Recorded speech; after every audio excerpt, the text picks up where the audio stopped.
Bom dia a todas e a todos. Eu sou a Cristiana Araújo, do programa de PPGD da PUC.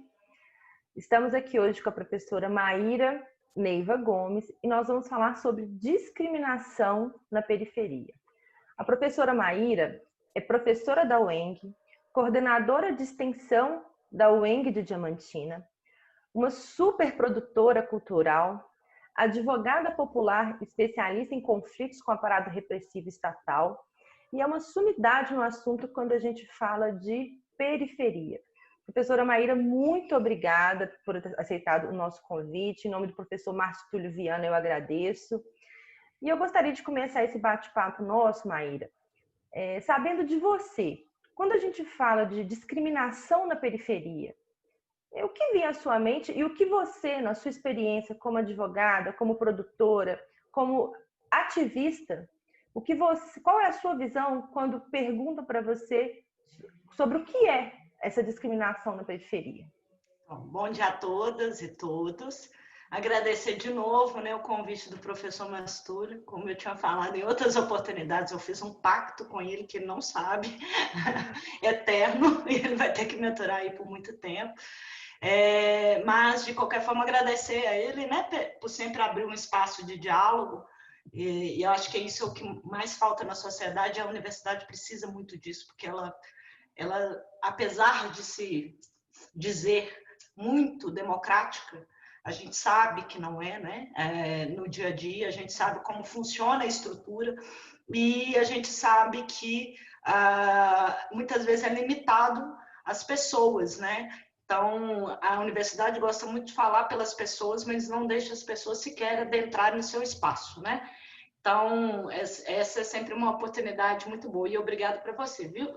Por você estar fazendo esse trabalho, viu, Cristiane? Então, primeiro vamos começar com a sumidade. Eu não sou a sumidade em assunto nenhum. Nenhum, Eu não tenho certeza de absolutamente nada na minha vida. E não acredito que ninguém detém monopólio sobre os debates e as pesquisas sociais. Então, assim, me tirando desse lugar que eu não sou a sumidade nesse assunto, eu sou uma pesquisadora, da cultura e especialmente das culturas de resistência. E é desse lugar que eu vou falar, tá? Aqui como uma pesquisadora. E é importante também ressaltar que, às vezes, o professor Mastúlio me dá identidades que eu não possuo. Então, antigamente ele falava, porque Maíra é sindicalista, eu nunca fui sindicalista na minha vida. Agora, já há uma outra inversão, Eu nunca fui favelada, eu não moro na favela, Isso é importantíssimo frisar, porque existem algumas experiências que eu não possuo, são experiências estranhas a mim e que eu posso apenas descrever o que eu ouço, Mas a minha vivência enquanto sujeito se dá muito mais na favela do que no asfalto. Hoje em dia, não só pelo trabalho, mas também por uma questão de identificação. Então, eu acho que é importante a gente falar primeiro da identificação. A gente sabe que no Brasil, a questão da classe social ela está intrinsecamente relacionada com a questão étnica-racial. O Brasil é o país que mais utilizou mão de obra escrava, traficada. Nós somos o país com maior número de negros e negras fora do continente africano. E a gente tem aqui um problema que é um problema de raiz, É a negativa do racismo. Nós passamos por um processo de colonização diferenciado, que, ao contrário do processo de colonização anglo-saxão da Inglaterra, que estabeleceu a segregação racial, tanto nos Estados Unidos, quanto na África do Sul e em outros territórios que eles invadiram e ocuparam, nós fomos colonizados pelos ibéricos. E os ibéricos têm outros instrumentos racistas, não é a segregação. E esses instrumentos, eles foram desenvolvidos ainda antes da colonização brasileira, Então, eles são aprimorados há mais de 6 séculos. E eles começaram a ser implementados contra os judeus e os muçulmanos que habitavam a Península Ibérica desde o século VII depois de Cristo. Então, assim, a gente está falando de técnicas racistas diferentes, com efeitos sociais diferentes nos países que são colonizados. E aí que eu me encaixo, né? Porque eu sou o projeto de embranquecimento brasileiro. Só que esse projeto, ele fica oculto, né? Ele fica totalmente encoberto pela negativa do racismo e pela negativa da identidade racial das pessoas, e também porque não há uma intenção no Brasil séria de eliminar seus problemas estruturais. E, ao meu ver, o problema da desigualdade no Brasil, ela está relacionado principalmente com o racismo. Ou em todos os países do mundo, né? As técnicas racistas e as técnicas de subjugar o gênero feminino e perseguir todo mundo que não enquadra dentro dos estereótipos de gênero, que são binários, né? Masculino e feminino, são técnicas desenvolvidas pelos europeus ainda antes da colonização, são antigas. Então, para mim, o capitalismo ele é não só uma opressão econômica, mas ele também é, antes de mais nada, opressão étnica, cultural, linguística, corporal, que vai se estruturar a partir aí de instrumentos de dominação, tanto de gênero quanto de raça. Enfim, eu sou mestiça, né? Só que a minha mestiçagem não foi uma mestiçagem forçada, né? Eu não venho de uma descendência de misturas étnicas raciais. A minha família materna é branca e se permaneceu branca, totalmente branca, e a minha família paterna é negra, o que é totalmente diferente, né? Porque o que a gente sabe historicamente do Brasil são os estupros forçados que ocorreram, né? Não ocorreram só no Brasil, mas também nos Estados Unidos, em todos os países que foram colonizados. Mas a gente parte sempre dessa perspectiva do homem branco estuprando a mulher negra. E aí a gente não percebe a questão da necessidade do homem negro, eu estou me referindo diretamente ao meu pai, lidar com o próprio racismo, né? Historicamente, os homens negros, eles eram como se fossem touros reprodutores, os que considerados mais bonitos, né? Por isso existe esse imaginário do homem negro que tem um super pênis.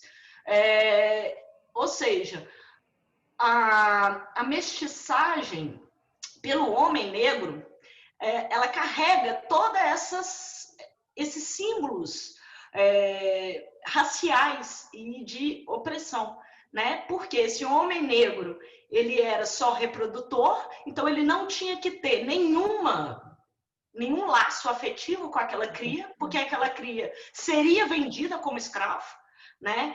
Totalmente diferente do que acontecia com as mulheres que têm um vínculo dentro do corpo, né? Então há uma ligação afetiva com essas crianças e isso gera impactos até hoje, né? Se você for numa favela, ter pai é privilégio, né? São impactos sociais que eles têm que ser analisados à luz da história brasileira.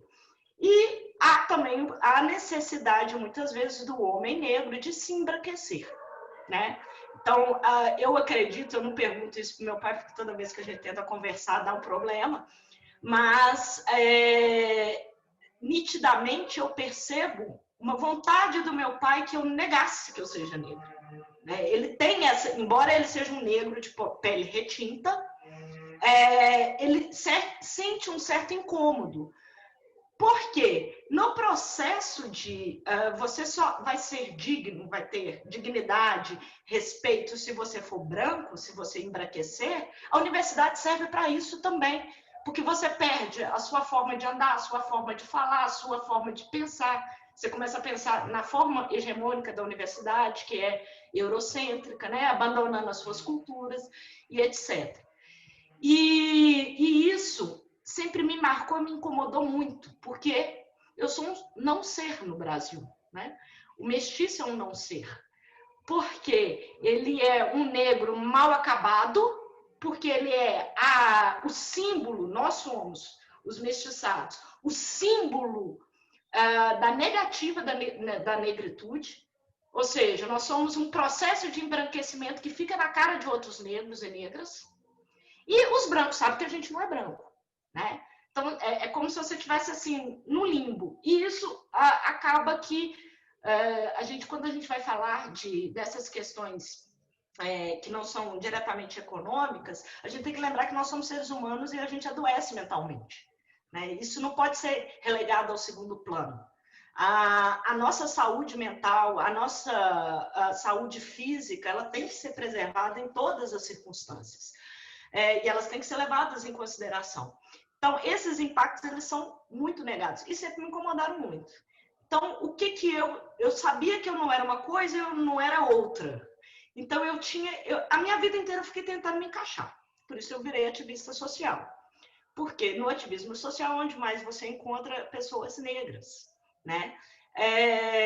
E eu sabia que havia uma rejeição. O fato da minha família materna ser branca, ela muda a minha posição de classe. Porque a minha mãe, mulher branca, não vai me abandonar, normalmente, né? O homem negro geralmente faz isso. O homem negro, ele não vai ter aquela responsabilidade com aquela criança, porque aquela mulher negra, ela é vista, aquela mulher branca que está gerindo aquela criança mestiçada, ela tem mais poder de decisão na cabeça desse homem negro. Tipo assim, ela pode fazer um aborto se eu intervir. Ela pode ter essa cria e eu não preciso me preocupar com a subsistência dessa cria, né? São efeitos diferentes. E aí, muitas vezes, eu falo isso com meu próprio pai. E se você fosse branca e minha mãe fosse negra? Provavelmente eu teria sido abortada, provavelmente eu teria sido abandonada, provavelmente eu seria pobre, né? E você tem que sempre lembrar que eu sou uma mulher negra, que isso pode acontecer comigo também, né? Eu falei provavelmente abortar, não é que eu sou contra o aborto não, tá? Eu sou a favor da liberdade do corpo das mulheres, mas estou querendo dizer sobre isso porque já existem dados quantitativos feitos por pesquisas sobre os recortes de raça do número de abortos no Brasil, né? E o número a maioria dos abortos, 77%, são mulheres negras que abortam de homens brancos. Então, até a questão do aborto, ela não é só uma questão de gênero, é uma questão de raça também, né? Então, só para situar. Então, eu acho que quando a gente fala de discriminações, o leque é gigantesco, não dá para a gente nem sequer limitar. Vou te confessar, Maíra, até sair um pouco da questão da periferia só, mas fiquei bem impressionada com esses dados que você trouxe, porque eu tenho essa cara pálida aqui, como você está vendo, né? E todos estão vendo no vídeo, mas eu experimentei exatamente isso que você disse, só que de forma contrária. O meu pai é louro, do olho azul, branco, e a minha mãe é mulata. Minha mãe é você, vamos dizer. A minha mãe é você. E desde pequena, quando eu saio com a minha mãe, todos perguntam se ela é minha babá. Todos perguntam. Eu vivi isso a minha vida inteira e vivo até hoje. Imagina o tanto que deve doer para a sua mãe. Eu vivo isso até hoje, porque eu saí exatamente a cópia do meu pai, em todos os sentidos. Pode acontecer, né? Sim, sempre. E isso que você falou do privilégio, eu vejo, inclusive, nesse comentário de quando comparam o meu pai com a minha mãe e quando me dizem, nossa, você parece só com seu pai.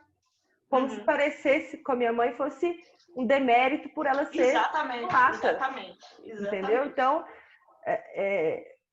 né, enfim. Mas vamos voltar aqui ao nosso tema, mas foi algo que me tocou porque eu vivo isso de uma forma também muito, muito presente. Intensa. Maíra, voltando aqui ao nosso assunto de discriminação em periferia, tem um fato que sempre me chama muita atenção, que são os termos sociais utilizados. Porque a primeira construção da discriminação, ela vem na conduta social. Quando eu falo, quando digo eu estou me colocando fora da favela, tá? No chão. Quando eu falo para uma pessoa, fulano ou ciclana é favelado, quando eu chego para a pessoa e falo, olha, ô fulana, você é uma favelada. Qual que é o impacto que isso tem nesse cenário? O que isso carrega enquanto discriminação ou não? Então, existe um mecanismo, né, de resistência dos povos afrodescendentes no Brasil, que se chama inversão linguística. O professor Clóvis Moro fala muito disso, a respeito disso. O que significa? A construção da língua portuguesa brasileira, que é um português totalmente diferente do falado em Portugal, ela absorve elementos das linguagens africanas, mas também dessas linguagens africanas em um processo de nova construção diaspórica. A diáspora é o reencontro das diversas culturas africanas no momento da escravidão, né? E a adaptação forçada para continuar vivendo ali. E acabou se desenvolvendo uma linguagem que o Clóvis Moura chama de linguagem das senzalas e a Lélia Gonzalez chama de linguagem afro-americana. E o que é muito característica dessa linguagem está extremamente presente hoje. É inverter o significado das palavras. É uma inversão do significado das palavras. Além de outros elementos, como murmurar, porque o escravo não pode reclamar, né, em voz alta, então murmura. Isso hoje, todo brasileiro costuma fazer isso. Mas a inversão linguística significa em utilizar vários termos que são cunhados com um sentido pejorativo, né? Com o sentido de machucar o outro, de diminuir o outro e ressignificá-lo como poderoso.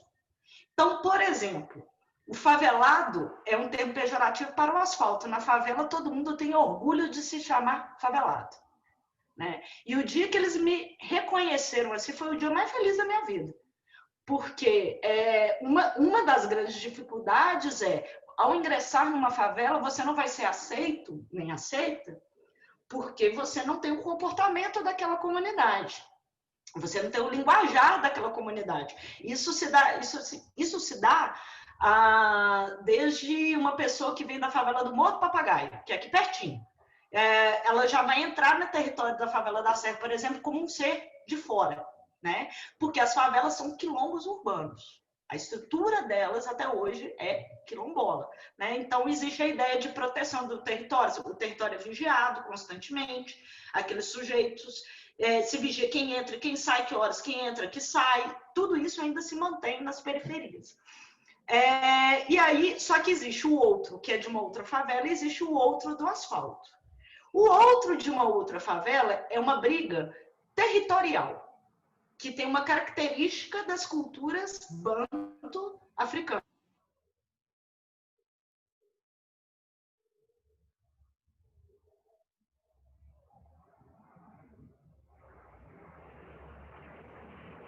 Maíra, eu acho que o seu vídeo travou.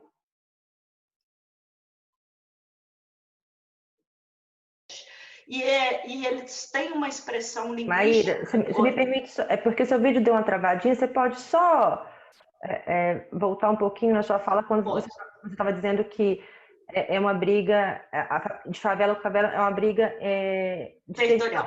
Isso, sim. Beleza. Porque nas tradições africanas, tanto Banto quanto Yorubá, que são os dois grandes troncos linguísticos que foram traficados para o Brasil, o território é uma identidade, né? Então, eu sou da favela tal, né? Isso é extremamente importante para eles, tanto é que corresponde a uma estética própria, por isso que não dá para você falar toda favela é igual, não existe isso, não existe.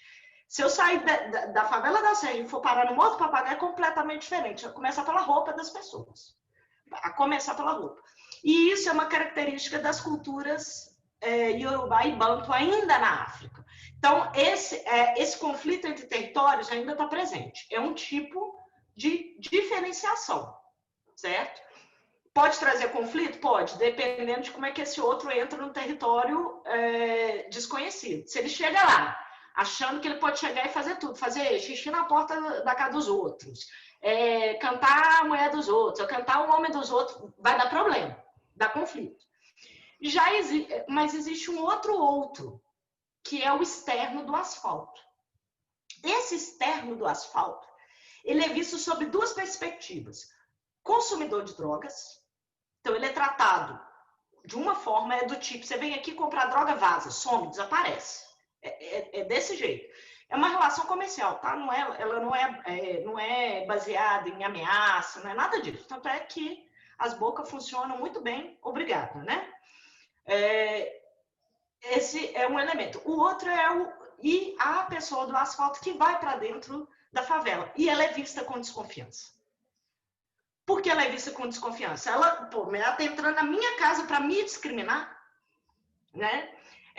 Então, ou seja, essa pessoa demora para conseguir que ela seja aceita. Então, o dia que as pessoas começaram a virar para mim e falar, você está falando igual favelado, eu senti um extremo orgulho, porque eu sabia que aquilo era a construção de uma identidade muito forte, que eles têm que estar presos. Mas essa inversão linguística é feita com outros termos, por exemplo. Tem uma música da Carol Conká que se é para tombar, tombei. O tombar, que é do tipo, me empoderei, na verdade vem da expressão ali, está mais um corpo negro tombado no chão. Então, tombar significava morte, e agora ele passa a ser o significado de ascensão. Ascensão. Piranha é um elogio para muitas mulheres. Significa que é aquela mulher que é dona do próprio corpo, né? Bandido significa praticamente originário da favela. Então, não há esse tom pejorativo. Lógico que eu tenho que analisar esses termos, eu não vou analisar uma palavra solta, eu tenho que ver como que está sendo falada, comunicada ao outro indivíduo, e isso inclui também analisar os gestos corporais, né? É disso que eu estou falando. Mas, geralmente, esses termos, o quê? Significa para o asfalto algo muito ruim, na favela é visto como algo muito bacana e constitutivo da identidade. Sensacional, Maíra, sensacional. Vou te falar que eu acabei de descobrir do tombo, porque o tombo para mim sempre foi a ascensão. Então, como era uma música do Mano Brown. Ali mais um corpo tombado no chão. Nós entendermos essa reconstrução, né, do vocábulo e da expressão, porque é muito importante exatamente isso que você disse, que é você se empoderar daquilo que te agridem. E quando se empodera, quando você tem poder, a opinião, entre aspas, aí do asfalto, ela já não é mais tão importante ou construtiva. Olha para você ver como é que a coisa é tão... Muito interessante. E isso é perceptível. Por que a Anitta faz tanto esforço de falar que ela é favelada? Ela não deveria estar fazendo o esforço contrário. Inclusive, ela é muito criticada aí pela massa branca, né? E ela é favelada, sim. Ela tem comportamento favelada. Ela é favelada. E Honório Bicário. É uma favela. É uma favela. Muito interessante. Maíra, e já que você já trouxe esse tema para a gente com relação ao empoderamento dentro do núcleo da favela, dentro desse núcleo, e aí colocando os núcleos, existe também algum tipo de discriminação, ou o que se percebe dentro dos núcleos é exatamente essa questão do empoderamento e da ajuda mútua? Os mesmos conflitos que tem no asfalto, tem na favela. Porque a favela, embora ela esteja apartada, excluída, ela se integra ao asfalto porque é a mão de obra, né? É a mão de obra. Existe... Ai, desculpa. Você vai ter que cortar. Ai, meu Deus. Ai, meu Deus. É bom assim, sabe? Para mostrar que a gente está aqui fazendo no ao vivo. Eu estou fazendo gambiarra, Bill Gates. Porque não está dando. Eu não sou profissional disso. Mas, enfim, eu estou tentando tirar daqui. Eu estava falando do... Tá vendo? Até me perdi. Da questão do núcleo favela. Isso. Aí, se existe lá. Não, sim, enfim. A favela, embora ela esteja lá segregada, apartada, lógico que ela absorve muita coisa do asfalto. E algo que é interessantíssimo é a gente entender que as culturas africanas, e eu não estou falando que na favela só tem afrodescendente, tá? A favela da Serra tem muita presença de indígenas. Muita, muita. É a única favela em Belo Horizonte que você vê essa quantidade de indígena, lá no Alto Veracruz. É porque tinha um rio aqui, né? que era o local de residência já dessas pessoas. Enfim, na favela tem branco, e o asfalto percebe o branco da favela, a branca da favela como favelado, não percebe como branco classe média, por mais que esses brancos tentem ser brancos, assim, para passar essa legitimidade, como eles têm as marcas corporais, o jeito de falar, o jeito de andar da favela, eles são automaticamente excluídos, né? Então, isso a gente precisa entender, que embora a gente generalize que a maioria das pessoas na favela são negras e negros, isso não é uma homogeneização, né? Existem favelas no Rio, por exemplo, como o Complexo da Maré, que você só vê gente branca. Mas isso não significa que a cultura negra não esteja neles e nelas e que isso não seja percebido pelo asfalto. Então, assim, uma questão a gente entender é que a discriminação em relação à galera da favela, quando sai da favela para trabalhar, que é isso que eles fazem, ao chegar no asfalto, eles são vítimas de várias discriminações, várias, né? E aí, eles acabam também absorvendo, né? É um processo de troca de experiências e troca de valores, que já era característico dessas culturas africanas antes da colonização. Tanto é que a cultura iorubá é uma cultura islâmica, porque eles tinham por hábito fazer sincretismo religioso quando eles estabeleciam relações comerciais, não na base da dominação, como o Império Romano fez na cristianização forçada dos povos europeus, mas na base da lógica de harmonia e respeito às diferenças culturais, que isso é um valor muito caro, por exemplo, no pensamento filosófico iorubá e no pensamento filosófico banto. A ideia de respeitar as diferenças e tentar incorporá-las num todo. Só que isso, aí essas pessoas chegam aqui na situação de escravos, né? Mas tendo por hábito essa mescla cultural, acaba que absorvem esses elementos e reproduz o modo de ser branco, que é um modo de ser, né? Um modo de pensar a identidade. Aí eu tenho que impor minha identidade aos outros. O modo de pensar da identidade das culturas iorubá e banto não é impor ao outro, e sim dialogar as culturas. Enfim, essas pessoas, quando elas saem da favela, eu já reparei uma coisa, elas morrem de medo. Morrem de medo. Da mesma forma que o asfalto morre de medo de ir para a favela morre de medo de ir para o asfalto. Morre de medo. Porque sabe que vai ser discriminado, que sabe que vai ser uma série de coisas, né? E dentro da favela, é óbvio que existem reproduções dessas discriminações. Só que elas se dão de forma diferente. O machismo, por exemplo, na favela é completamente diferente do machismo vivenciado no asfalto. O machismo do asfalto, ele se dá no âmbito privado da mulher, né? Como a cultura do asfalto, a mulher é privada, ela é privada, majoritariamente. Porque o espaço da mulher é o espaço doméstico, construído no imaginário, né? As opressões, elas vão se dar nesse campo, e depois elas são reproduzidas no mercado de trabalho, que para nós mulheres não mudou nada, não. Geralmente, nós mulheres no mercado de trabalho, a gente está reproduzindo as tarefas domésticas. Ser a secretária de um homem, servir cafezinho para outro macho, e etc. Né? Então, o machismo ali tem uma forma de se expressar. Já na favela, o machismo está vinculado a território. E aí, um único corpo feminino, ele é vigiado por 120 mil pessoas. É numa outra proporção. Essa menina, esse corpo feminino, não pode namorar alguém que não seja da favela. Daquela favela específica. E o mesmo acontece com os homens. Então, tipo assim, por exemplo, vocês já ouviram falar de cabelos raspados na favela. Sabe quem raspa cabelo? Porque aparece na mídia, os traficantes rasparam. Não é isso. São mulheres que raspam o cabelo de outras mulheres. Então, tipo assim, tem um macho lá bonito na favela. São vários, eles são lindíssimos. Mas, enfim, chega alguém de fora e paquera esse cara, todas as mulheres da favela entendem que é uma ofensa a elas. Não é só aquela única. Entendeu? Uhum. O mesmo acontece com o machismo. Não é uma ofensa ao indivíduo X, é uma ofensa ao território.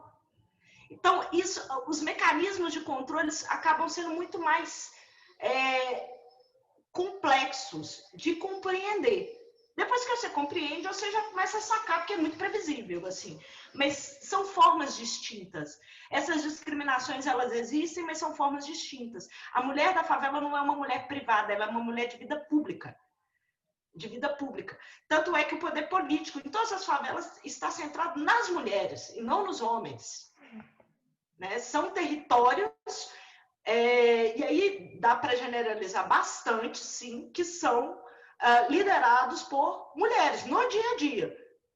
Pode ser que você chegue e vê lá na imprensa, por exemplo, a imprensa fala, o líder do Complexo da Penha é o DJ Renan da Penha.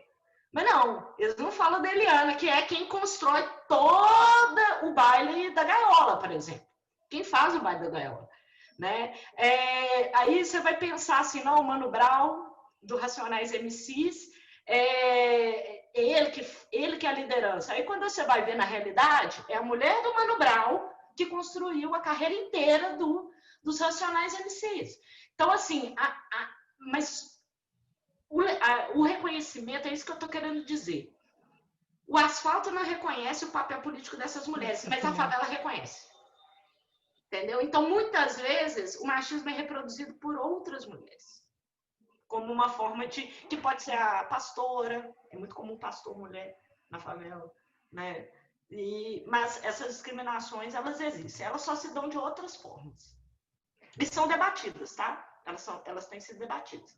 Maíra, vou te dizer assim, que eu, Cristiane, aqui, estou extremamente feliz com essa entrevista nossa, porque você trouxe para mim, enquanto aí pessoa, conhecimentos que eu não tinha, que eu achava que eu tinha. Porque quando você falou aí, por exemplo, dessa questão da identificação, eu sempre achei que a favela fosse um território extremamente masculino. Uhum. Pois é, mas na minha... Quase não tem homem na favela, ou eles estão mortos, ou eles estão presos. Então, mas para você ver como a mídia reproduz para a gente que não está inserido nesse contexto, e você mesmo disse também que há uma resistência para que haja também entrada, e é completamente entendível isso, mas como isso é reproduzido para pregar um cenário que não é o real, e isso enfraquece essa identidade da mulher com relação ao restante da sociedade. E eu lembrei agora da Marielle. Uhum. Como que a Marielle incomodou, né? Como ela cresceu dentro desse poder que você acabou de dizer, e isso veio, você falando, isso veio para mim de uma forma... Foi você falando e eu tendo flashes, lembrando, né, da história, de como que se você não cala a mulher para ela ficar só dentro da periferia, ela vai tentar ser calada nessa Sim. mídia, né? A mulher que sai da favela, ela é perigosíssima, porque ela é tupetuda, vídeo a Áurea, Carolina. A Áurea Carolina, vem da favela. Vídeo a Áurea, ela é topetuda. É diferente da mulher que está na política, que veio do asfalto, que ainda segue ordens de homens. Sim. Porque, na verdade, no dia a dia, assim, eu tive a oportunidade de ficar 15 anos nesse meio. A mulher da periferia, quando ela vai para o asfalto e vai para essa política, ela é taxada de maluca. Por quê? Lá na favela, é ela que segura a bronca. Chega a polícia, somos nós que paramos na frente da polícia. Sumiu algum menino, somos nós que procuramos. E a favela sabe disso. E respeita isso. Esse poder, os homens não tentam usurpar das mulheres na favela. Porque eles sabem que elas têm muito mais condições do que eles mesmos de fazer essa defesa. Até mesmo quantitativamente. Qualquer favela que você vá ver, você vai ver a imensidade. Menino, tem demais. Mas homem, acima de 30 anos, você quase não acha. Eles estão presos ou mortos. Você acha? É muito mais difícil, sensacional, né? Sensacional. Gostaria muito de agradecê-la.